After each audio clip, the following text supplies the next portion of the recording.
True Crime South Africa is published in conjunction with Arena Holdings, publishers of Times Live, Business Live, Sowetan Live, and others. The opinions expressed in this podcast do not necessarily represent the views of Arena Holdings and its affiliates. The predator sits at the dining room table with the family who so graciously welcomed him in. He smiles and laughs and takes part in conversation. The mother, so protective of her 3 children, feels at ease. She knows this man. He's safe. But inside the predator's head are thoughts she cannot even fathom. He's on the hunt again. And soon, a chair at their table will be empty. Forever. This is True Crime South Africa. I'm Nicole Engelbrecht, and you're listening to episode 83, The Murder of Michaela Williams.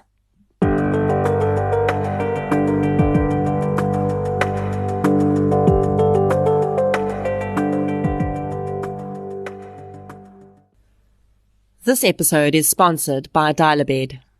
If you're listening to this podcast in bed, you should know that the quality of each day is decided the night before. Sleep your way to a new and more vibrant you. Behind every mover and shaker, there is a perfect mattress. And Dial-A-Bed has your back with South Africa's widest range of bed brands. Upgrade your bed today by visiting a Dial-A-Bed store or shopping online at dialabed.co.za.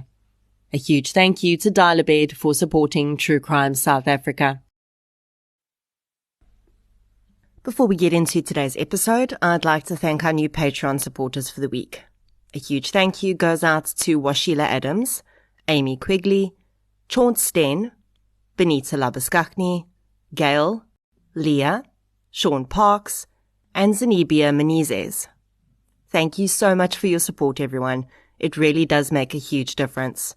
If you'd like to support the show on Patreon or PayPal, I'll leave a link in the show notes.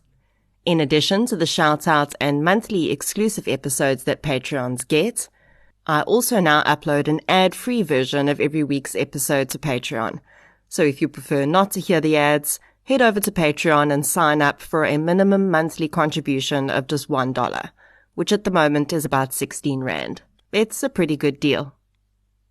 This week, I'd also like to give a shout-out to a very special couple who are getting married this weekend. I met Candace Boyers when she reached out to me asking if I would read her debut crime novel and review it for her launch.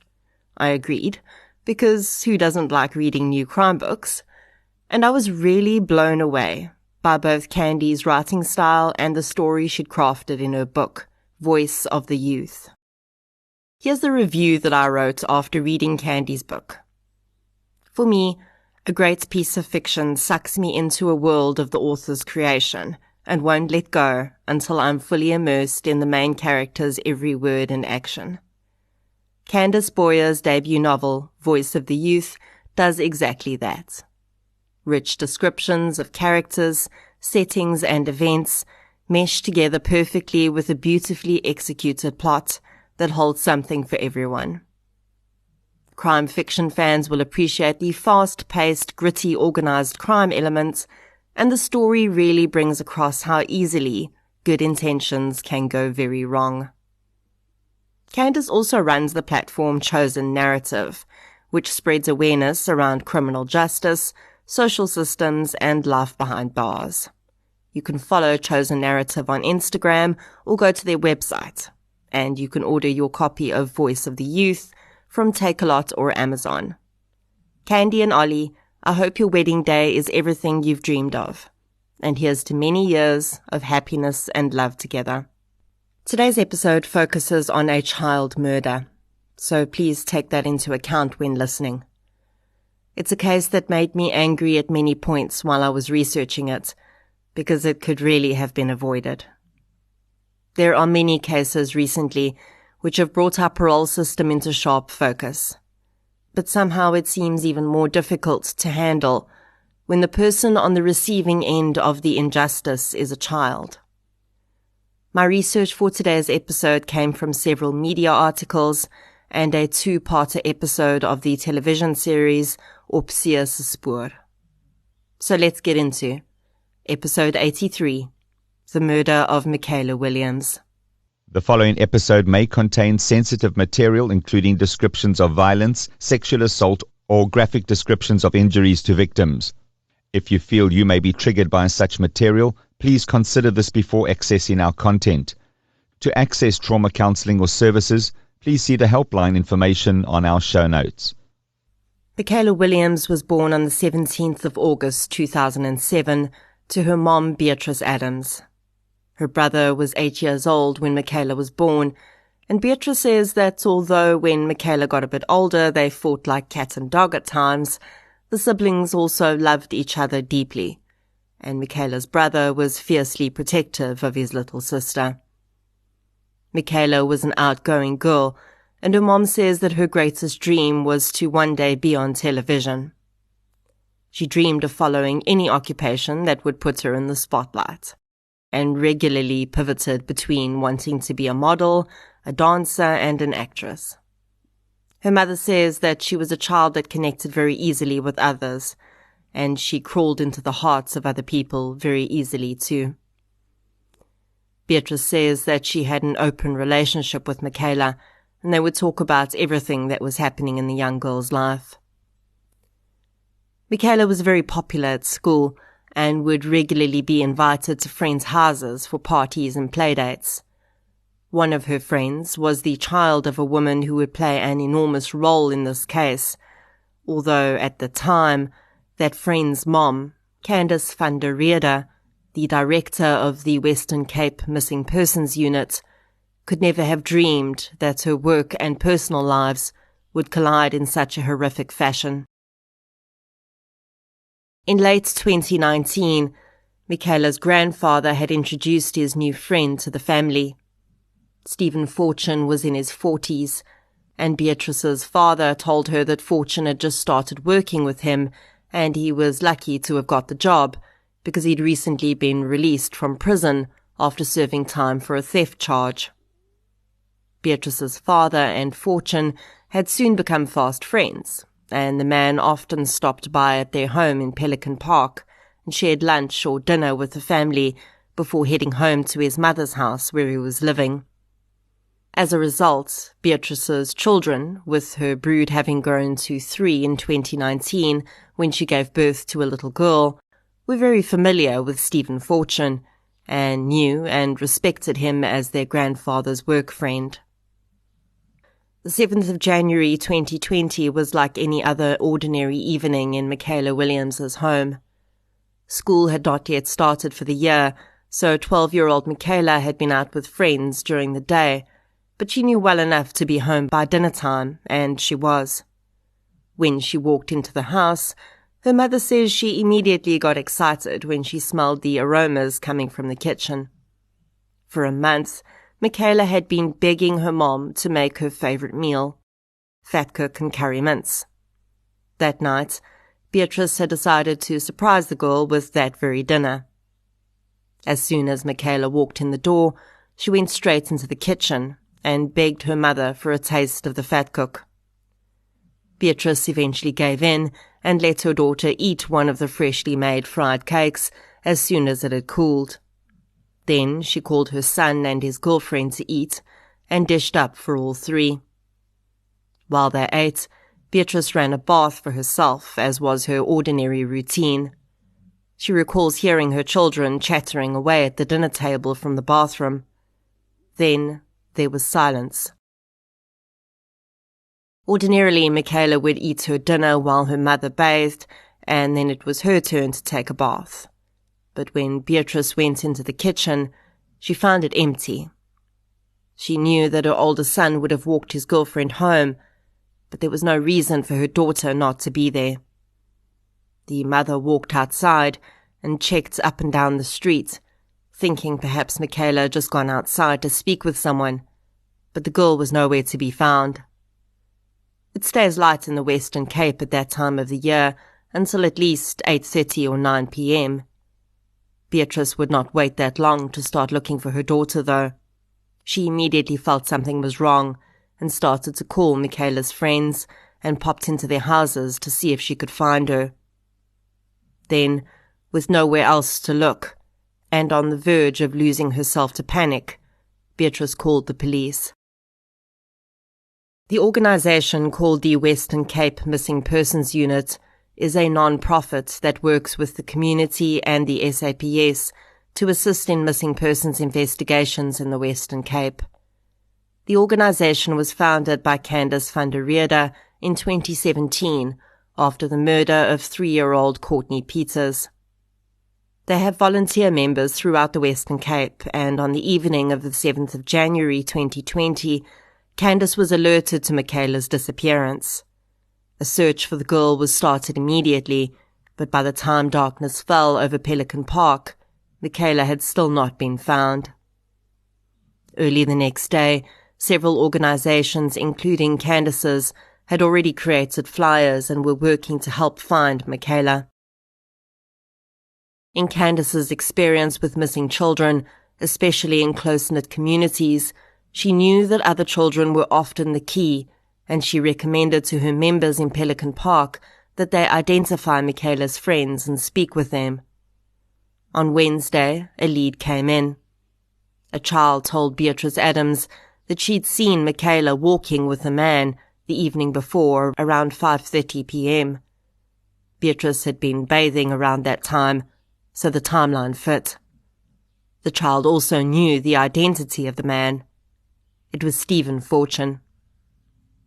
Beatrice immediately informed the police of the lead and headed straight out to Fortune's mother's house.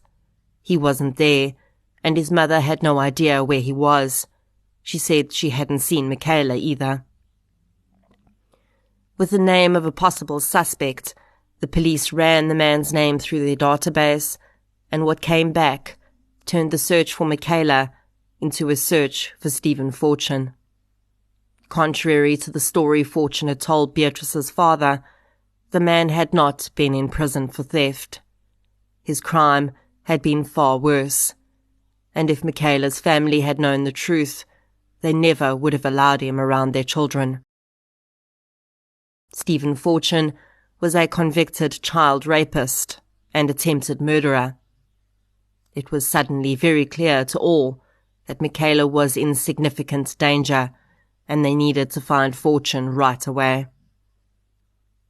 The SAPS launched a massive manhunt, hoping beyond hope that Michaela was still with Fortune and perhaps could be saved. But late on Wednesday, the 8th of January, when Stephen Fortune walked into the police station and handed himself over, that hope was extinguished. Fortune had been in the area, moving between friends and family when he'd been made aware that the police were looking for him. The man was immediately detained for questioning, and it didn't take long for him to admit what he'd done. He said that on Tuesday afternoon, he'd arrived at Michaela's home while her mother was in the bath. Michaela was outside in the garden, and Fortune told the girl she needed to come with him to the shops before they closed. He said he'd arranged with her mother to buy a cake and chocolates for her, but they needed to go right then because he wouldn't be available the next day.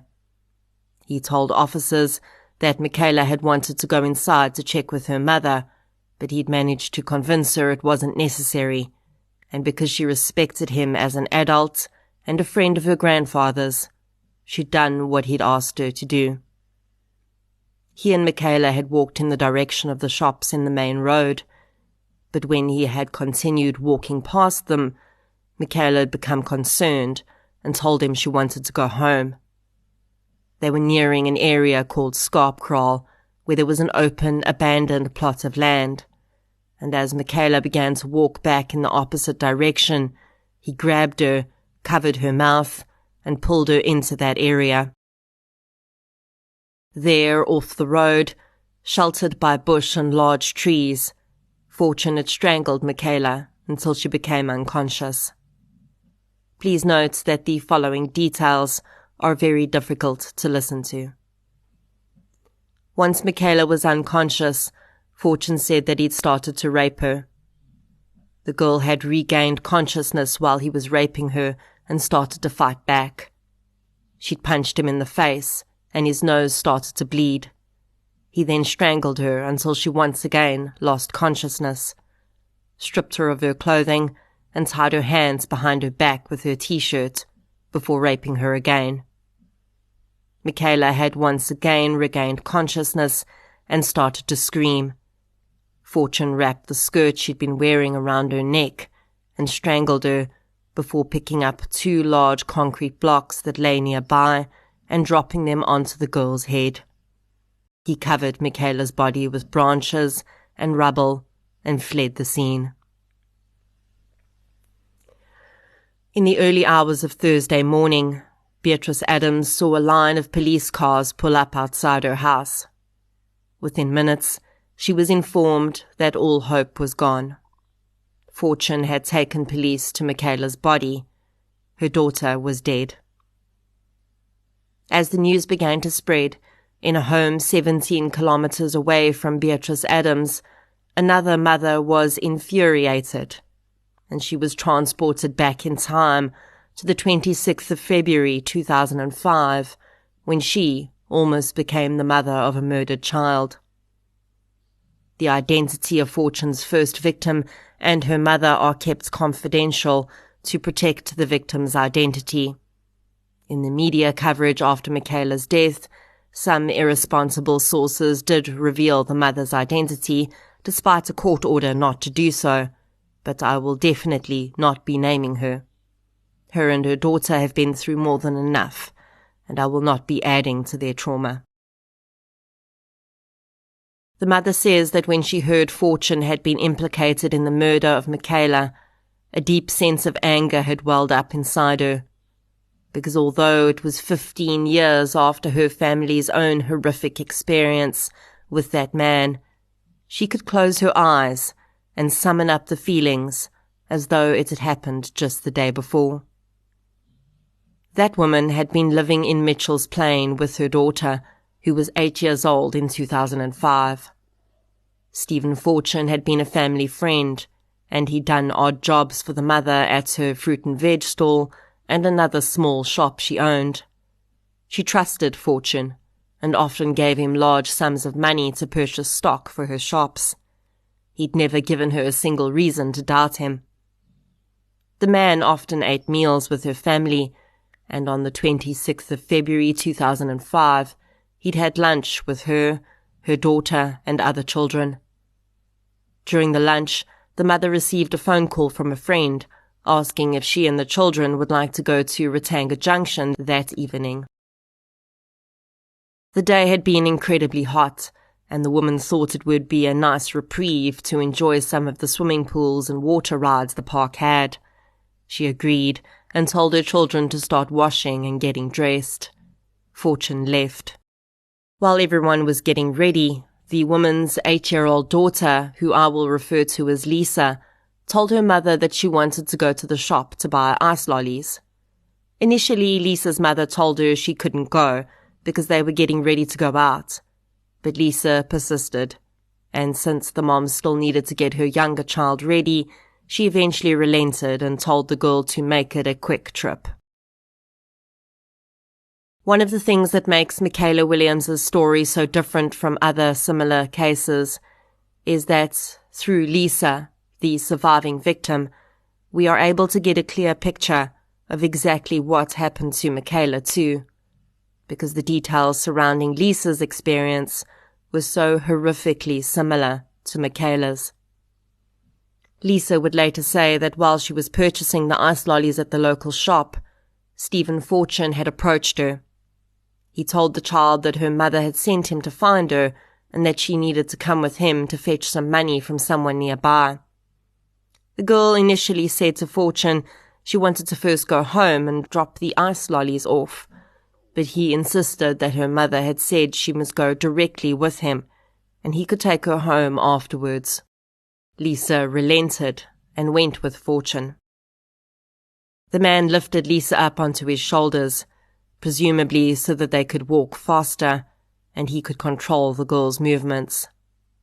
Lisa asked to be put down so that she could walk, but Stephen ignored her. Lisa says she'd started to become uncomfortable when she noticed that Stephen was walking away from the houses, and heading toward Khayelitsha Cemetery.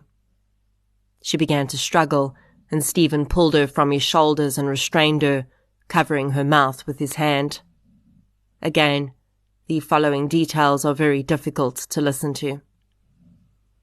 Lisa says that Fortune pulled her into a bush area that surrounded the cemetery, and he strangled her until she lost consciousness. When she regained consciousness a few minutes later, Fortune was raping her. She fought back, swinging her arms wildly, trying to connect with any part of him that would stop the horror. Instead, Fortune placed his hands around her neck again, and she once again lost consciousness. When Stephen Fortune had completed his rape, he pulled out a pair of scissors from his pocket and plunged them into the girl's left breast and heart. Believing the injury would be fatal, Fortune left Lisa there and went back home. He took her clothing with him, and horrifyingly, he would later give his girlfriend the child's blood-stained underwear, which he claimed he'd found on the street. When Lisa did not return home that night, her mother immediately called the police. A search ensued, but soon darkness fell, with no sign of her child. Despite Fortune firmly believing that he had forever silenced his victim, Lisa was not dead. She regained consciousness after darkness had fallen, and although she was unable to walk, she called out for help. Khayelitsha Cemetery is a vast expanse of land, and that's just the area where graves are actually located.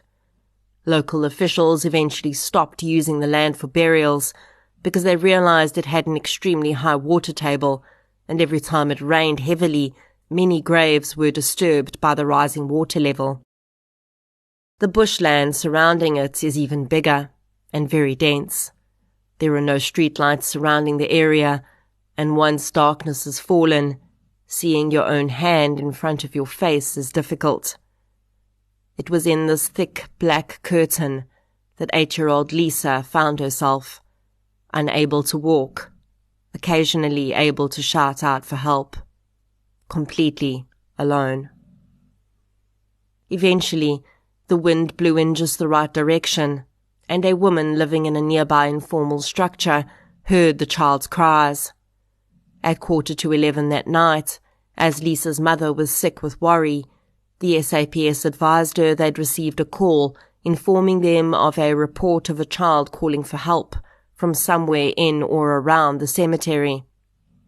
SAPS responded to the road around the cemetery, and Lisa's mother went there too.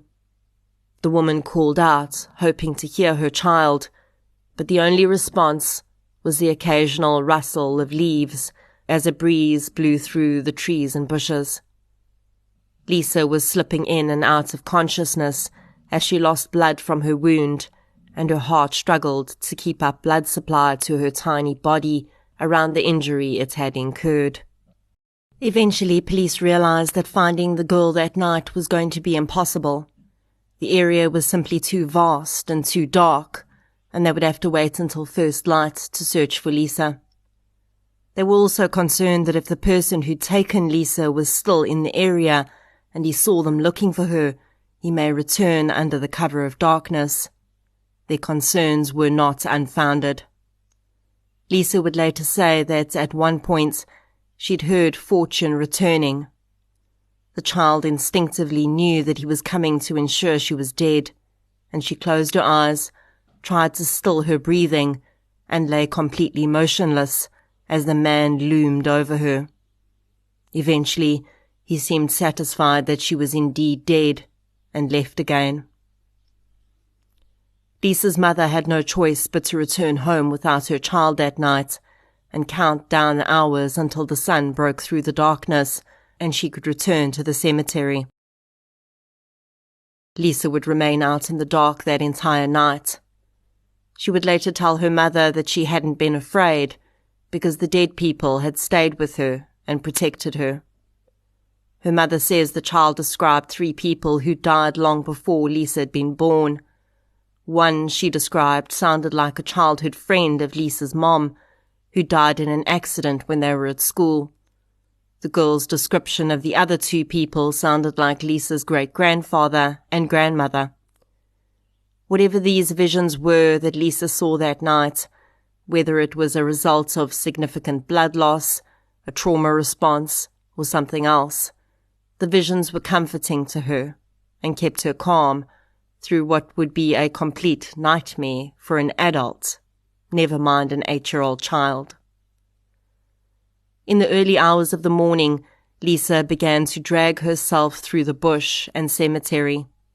The courageous child would pull herself hundreds of meters before eventually losing consciousness again near the main road. A passing woman found her there and by some stroke of luck recognized the girl. The woman bundled her up in a jacket, flagged down a passing taxi, and drove to Lisa's home. When Lisa's mother opened the door to the woman holding her child, she couldn't believe her eyes. The hours after that passed in a haze of policemen, hospitals and surgeries, but Lisa survived and told police in excruciating detail what had happened to her and who her attacker was. Stephen Fortune had been arrested at his girlfriend's home and charged with the rape and attempted murder of Lisa. As though the child hadn't been through enough, when Fortune was arrested, he told police that he was HIV positive. So for months, the possibility that Lisa may have contracted the virus from her rapist hung in the balance, and she was put on a course of antiretroviral medication and tested regularly. After a year, she was thankfully given the all clear, and she dodged at least that lasting trauma. Fortune was found guilty of the charges, and despite being a prime candidate for a life sentence, which would see him serving at least 25 years before he could be considered for parole, the judge inexplicably handed down a sentence that would be the literal first nail in Michaela Williams's coffin 15 years later. Stephen Fortune was given a sentence of just 20 years in prison. Because this was not a life sentence, Fortune would be eligible for parole when he'd served half his time if he also met other requirements for parole eligibility. Lisa's mother recalls how, with this knowledge in mind, it had been extremely difficult to move on with their lives. Devastatingly, she recalled how hard it was to reintegrate her daughter back into a normal life after the attack, because the child felt a deep sense of shame about what had happened to her.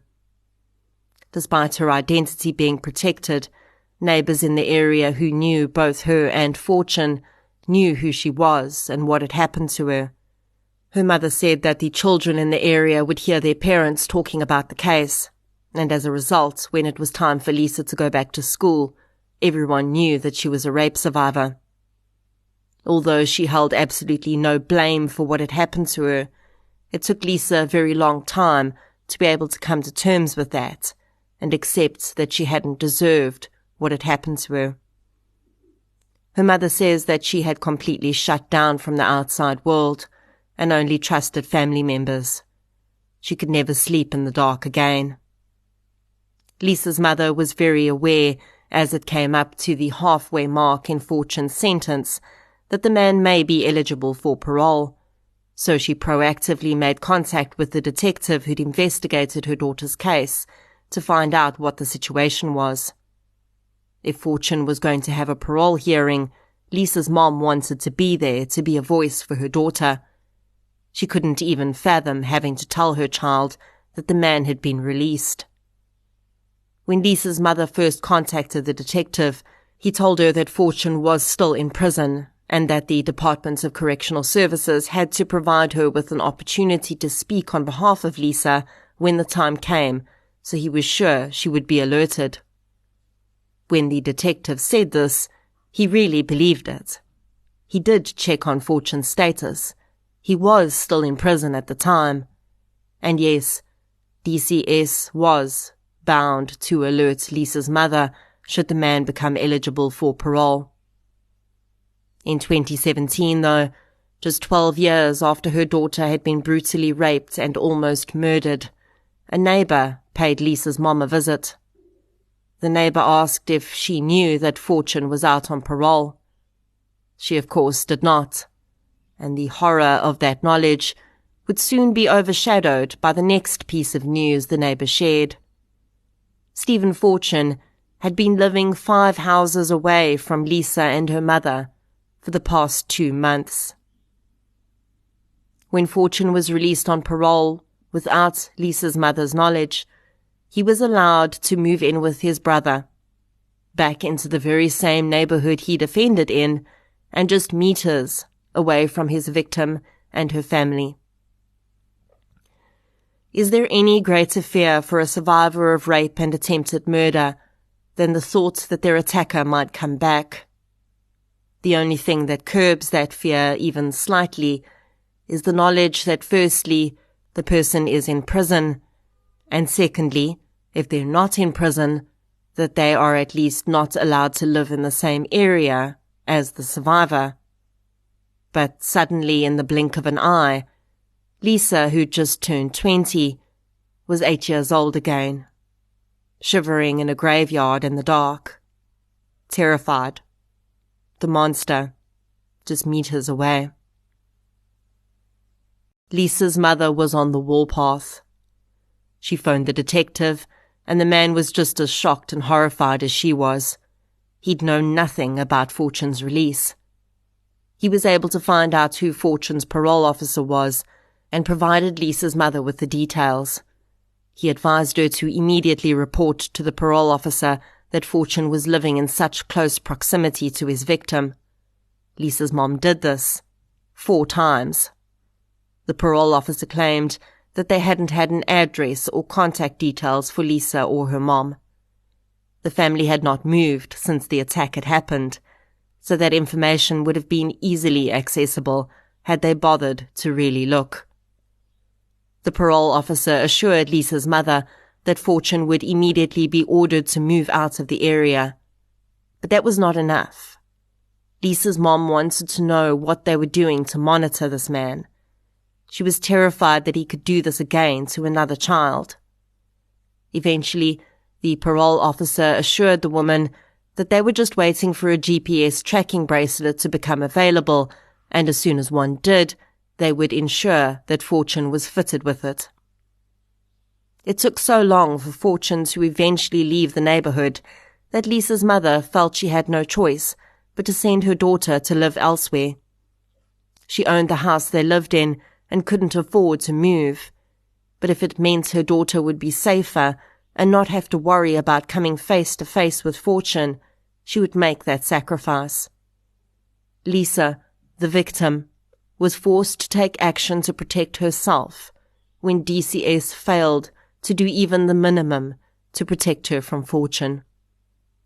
She had to move out of her childhood home, away from everything she knew, and forfeit daily contact with her mother because the alternative, ever having to come face to face with that man again, was just too horrific. Fortune did eventually leave the area. He moved to Pelican Park to live with his mother, and he started working with Michaela Williams' grandfather.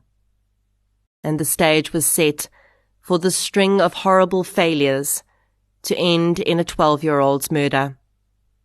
Stephen Fortune never was fitted with that bracelet. In fact, DCS would later claim that Lisa's mother had never been told that this would happen. The woman insists she was told this, because how else would she even know such devices existed? In the days after Michaela's murder, as the truth about Fortune's past began to leak through the media, and Lisa's mother came forward, the Pelican Park community was in an uproar.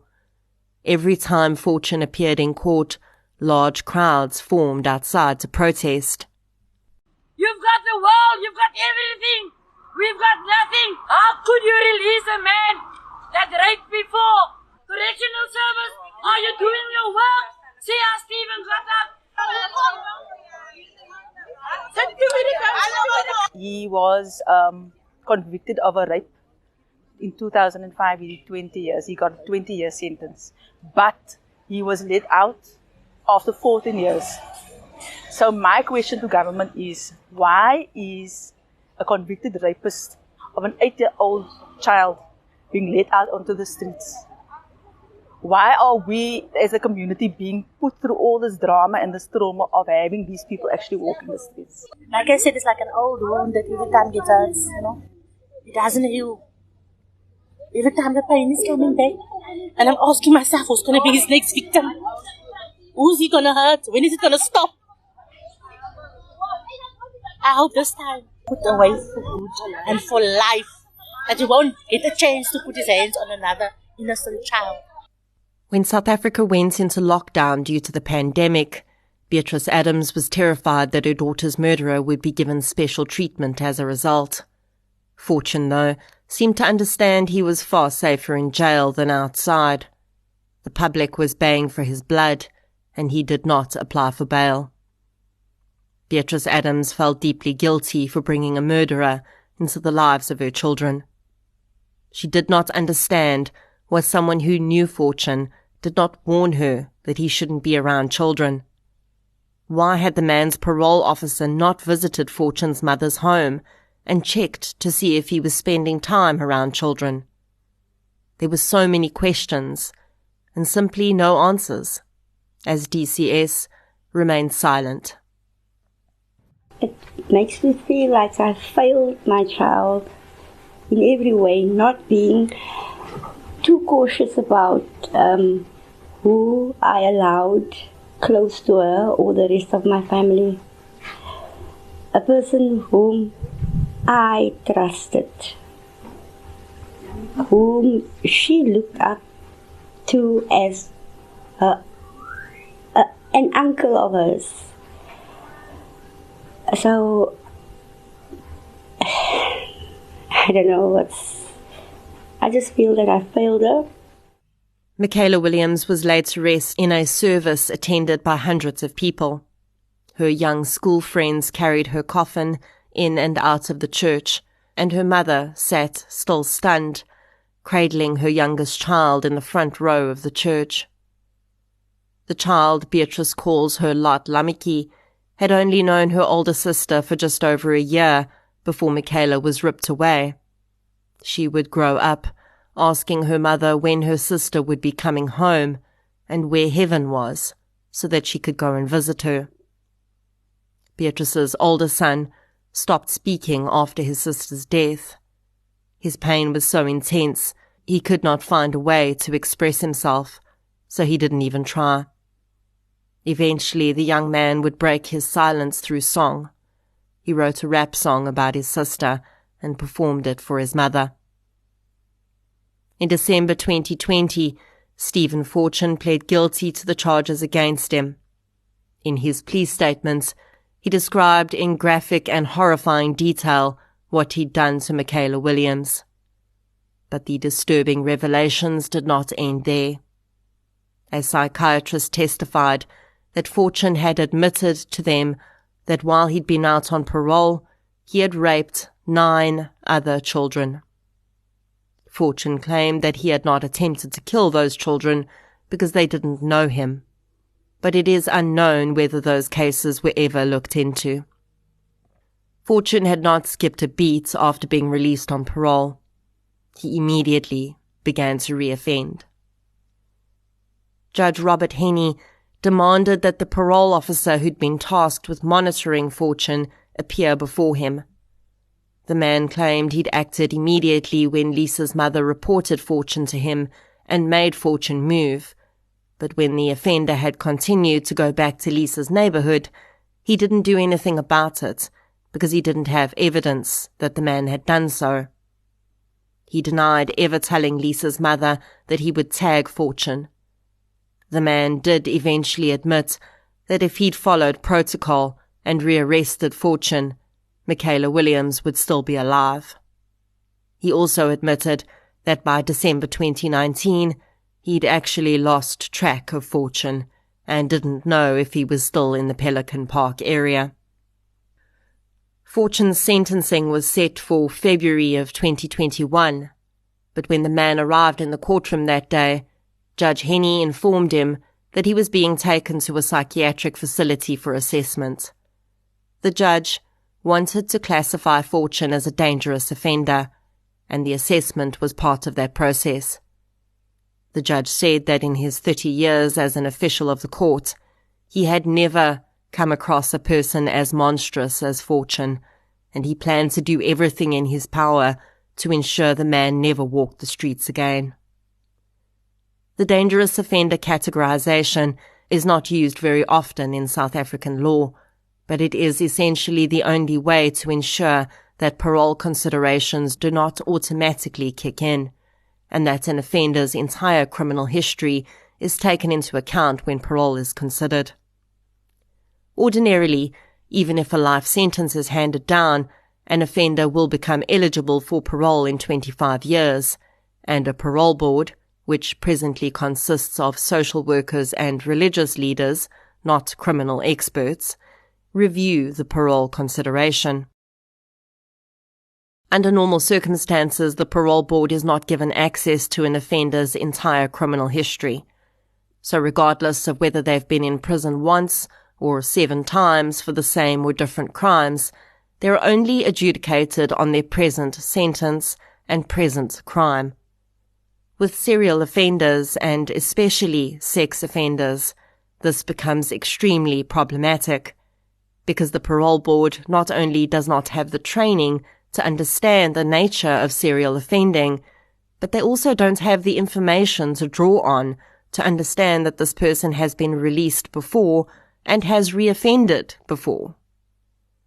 With the dangerous offender classification, all of that changes, and the offender does not appear before an ordinary parole board. They appear before a judge in consideration of any parole opportunity, and that judge does have access to the offender's entire history, so it is far more difficult for a serial offender to just walk out of prison. In June 2021, Stephen Fortune was classified as a dangerous offender, and he was simultaneously handed down 3 life sentences for his crimes against Michaela. In his sentencing remarks, Judge Henny said that Fortune was found to have psychopathic traits. In the episode of Opsies Spoor, Dr. Gerard Labuskaghni, criminologist and forensic psychologist, says that the existence of psychopathic traits is one of the boxes that has to be marked when an offender is classified as dangerous. This is because such traits pretty much ensure that no rehabilitation is possible. Fortune was 49 at the time of his second conviction, and although there's a very good chance he will never see the outside world again, for Michaela and Lisa, the punishment will never be severe enough. For years, Lisa had likely lived with the hope that her having survived her trauma and been able to testify against her attacker may have saved another child from experiencing what she had. But then, she had to learn that not only had her experience seemingly meant nothing to the Department of Correctional Services, she had also not been able to protect others from the same harm. 9 more children would be brutalized by this man, and a 10th would lose their life before anything would be done to stop him. A series of ill-fated decisions and blatant failures by officials tasked with protecting the public had changed countless lives forever.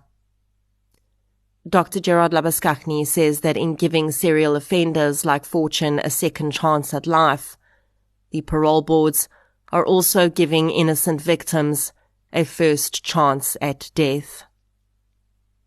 Candace van der Riede likens it to the owner of a vicious dog, who knows very well that their dog could attack at any moment, but fails to take the precautions to secure that dog and protect people around it from harm. She says that if that dog attacks and hurts someone, the owner is held responsible. When Stephen Fortune entered the DCS's system, he became the responsibility of that department. So why, after he reoffended, was DCS not held accountable for their role in his crimes?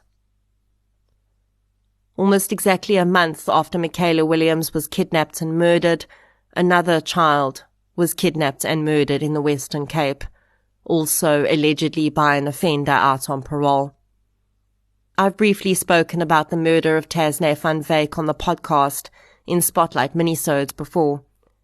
Her alleged murderer, Moidian Pangakar, is currently on trial for her murder, as well as many other charges, including incest and rape of family members and other victims.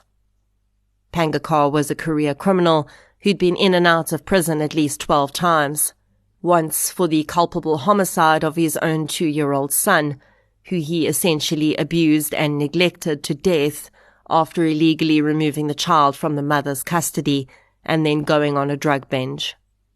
He was released on parole after that crime, and his parole officer lost track of him too, and he allegedly raped and murdered Tasneh. Pangakar lived a few houses away from the child. I recently spoke with a police officer who's been serving his community and investigating murders for 36 years.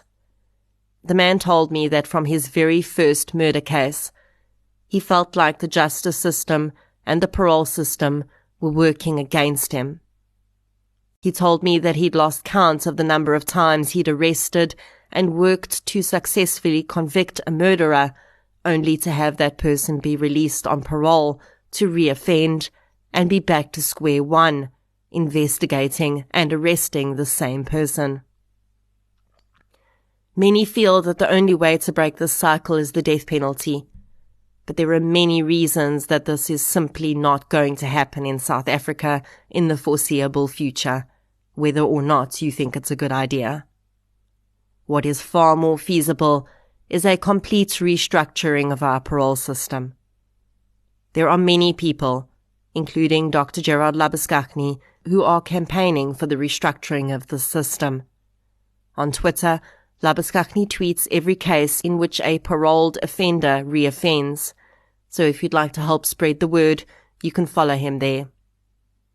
I have personally come into contact with many families whose lives have been destroyed by the parole system we currently have in this country, and in the next few months, I plan to become more involved with campaigning for reform and restructuring of our parole process, and I'll keep you updated with any developments on that. We cannot continue to release the Stephen Fortunes of the world back into society simply because our prisons are overcrowded and the people making these decisions are not qualified to do so. The research data is there. We know that while rehabilitation is possible for certain categories of offenders, perhaps even the larger majority, under the right conditions, and those people certainly deserve a second chance, we cannot allow that same net to release the offenders that extensive criminological research shows are not capable of being rehabilitated, or at the very least, need an extensive support system to avoid reoffending, which does not exist. Michaela Williams did not have to die. Her dream of being on television should not have been made to come true by that coverage being about her brutal slaying. Lisa should not have to live with the knowledge that our justice system and DCS didn't think her nightmare, her rape, and being stabbed in the heart, lying cold and afraid in the dark, and then dragging herself to help, was in their minds not significant enough to warrant, at the very least, monitoring Stephen Fortune after his release. 9 other children should not have to live with the fact that they were raped by Stephen Fortune. Michaela Williams would be 15 years old this year. She wasn't even born when Lisa pushed her terror down into her gut and bravely dragged her broken body to safety. Perhaps that day, when Lisa essentially had to save herself, set the precedent. Perhaps that was the universe's way of saying, this is just the beginning, and you're going to have to save yourself many more times, because no one is coming to help you. These two girls, one is now a woman, walked parallel paths with the same monster 15 years apart. And for all the wrong reasons, their lives will forever be entwined. Lisa, I hope that you have been able to cast away any shame you once felt, because that shame was never, ever yours to carry. If anything, you are one of the bravest, most courageous souls I have ever spoken about on this podcast. And you were very simply failed at every step along the way. I can only hope that one day soon, no other victim will ever need to see the face of the person who so wholly changed their lives on the front of a newspaper because they've done it again. Michaela Williams, rest gently.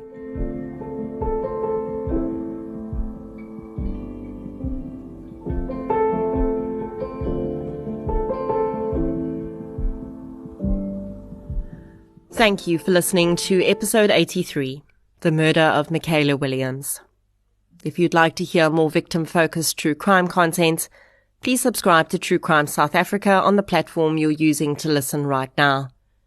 If you're looking for something still related to real-life stories, but often with a more positive slant, you can check out my new podcast series, I Lived Through This. You can follow both podcasts on social media. We're on Facebook, Twitter, and Instagram. I'll be back next week with another episode. Until then, thank you for your support, and I'll chat to you soon.